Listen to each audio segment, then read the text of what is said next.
What's up mga kanegro? Tara, samahan nyo na naman ako sa biyahe ko. Dito, pang umaga pala tayo ngayon. Tignan natin kung magkano kikitain natin sa pang umaga nating biyahe. Kaya tara, let's go. Dito nga, may buena mano na tayo at agad na natin pinuntahan ito. Dito lang sa Cubao, papuntang Central Books sa may Quezon Ave. At dito ay nasakay na natin si Sir. At ilang minuto lang ay nakarating na tayo sa drop off ni Sir. 79 lang yung pamasahe ni Sir, pero bigyan tayo ng 100 pesos. Kaya all goods na all goods ang buena mano. Next pick up agad.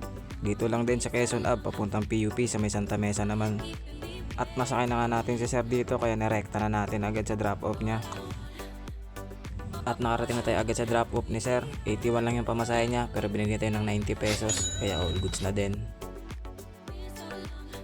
Next pick up, dito lang din sa Poresa, papuntang Makati naman ito. Kaya tara, puntahan na natin. At dito ngayon, nagantay pa tayo ng ilang minuto dahil nagpa-print pa si Sir ng mga documents niya kasi mag-a-apply pa lang daw siya.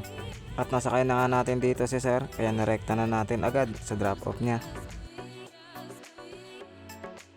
At nandito na tayo sa drop off ni Sir.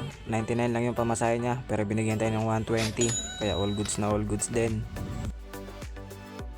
At pirasukan na tayo agad ng kasunod na booking. Dito lang din sa Makati, papunta sa Paco sa Maynila naman ito. Kaya tara. At nasakay na nga natin dito si Sir, kaya narekta na natin agad sa kanyang drop off. At nakarating na tayo dito sa may Paco. 80 lang yung pamasahe ni Sir at sakto lang yung binigay, kaya all goods na. Next pick up, dito lang sa Ermita, papuntang Ortigas naman to sa Pasig. Kaya tara. At naisakay na nga natin dito si Ma'am, kaya narekta ko na din agad para makarating na. At nakarating na tayo dito agad. 143 lang yung pamasahe niya, pero binigyan tayo 150, kaya all goods na din. Next pick up, Gurami lang ito, Ortigas to Ortigas lang. Kaya tara. At dito ay nasakay na natin si Ma'am. At natuwa nga si Ma'am dito dahil may mic daw yung helmet niya. First time niya daw kasi makasakay ng ganito. At nakarating na tayo sa drop off niya. 52 lang yung pamasahe ni Ma'am, pero binigyan tayo ng 55 pesos, kaya all goods na din. Next pick up, Gurami ulit, Ortigas to Ortigas lang to. Suki sa Gurami ah. At dito ay nasakay na natin si Ma'am, at grabe na yung init ng araw dito. Na-drop na pala natin dito si Ma'am, naka-cashless pala siya. 50 pesos lang to, kaya all goods na din. Next pick up agad, Ortigas lang, papuntang Tomas Morato naman to sa Quezon City. Kaya tara.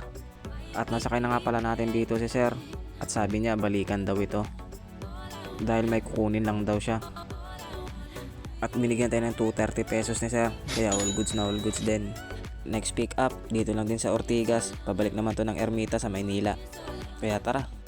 At naisakay na nga natin dito si Ma'am, kaya rumekta na agad kami. Andito na tayo sa drop off ni Ma'am. 142 lang yung pamasahe niya, pero binigyan tayo ng 150, kaya all goods na. Next pick up, dito lang sa Ermita, papuntang Mindiola naman ito na may Malacanang. At naisakay na nga natin dito si Ma'am. At ilang minuto lang ay narating na natin yung drop off niya. 62 lang yung pamasahe ni Ma'am, pero binigyan tayo ng 100 pesos, kaya all goods na. Next booking, dito naman sa Sampaloc, papuntang San Juan naman ito. Kaya tara. At nasakay na nga natin agad dito si Sir. 62 lang yung pamasahe niya at sakto lang binigay, kaya all goods na din. Next booking agad, dito lang sa San Juan, papuntang Ortigas sa may Green Hills naman ito. Kaya tara, puntahan na natin. At dito ay nasakay na natin si Ma'am at pinaspas ko na dahil sa bangko siya pupunta. Baka hindi daw siya umabot sa cut-off eh. At na-drop na nga natin dito si Ma'am. 66 lang yung pamasahe niya, pero binigyan natin ng 70 pesos, kaya all goods na din. Next pick up natin, dito lang din sa San Juan, papuntang Makati naman ito. At nasakay na natin si Sir dito, kaya nirekta ko na din. At na-drop na din agad natin dito si Sir. 103 lang yung pamasahe niya, pero binigyan tayo ng 120, kaya all goods na all goods din. Next pick up, dito lang din sa Makati, papuntang Pasig naman ito. Kaya tara, puntahan na natin agad. At naisakay na nga natin dito si Sir, pero mekta na din tayo agad. At nakarating na tayo dito sa Pasig. 94 lang yung pamasahe ni Sir, pero binigyan tayo ng 100 pesos, kaya all goods na all goods din.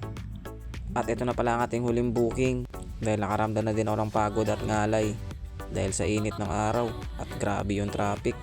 Hindi tayo sanay sa pang umagang biyahe, kaya ito lang inabot ng kita natin. Pwede na siguro to sa 7 oras nating biyahe. Yun lang, bye.